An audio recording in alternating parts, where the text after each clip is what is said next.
Așețel, scutec de bun vecel, lăudați și cântați și vă bucurați. Lăudați și cântați și vă bucurați. Vântul bate, nu răzbate, neaua ninge, nu-l atinge. Lăudați și cântați și vă bucurați. Și de acum până în vecie, mila Domnului să fie. Lăudați și cântați și vă bucurați.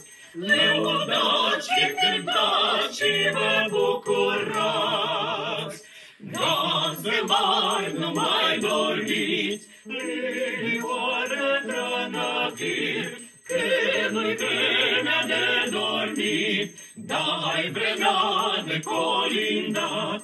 Lilioară trănăviri și cocoșii au cântat, dar-i vremea de bodobit.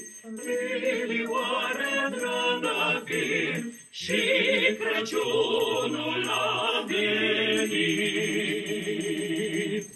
O, ce veste minunată, în Betleem ni s-arate.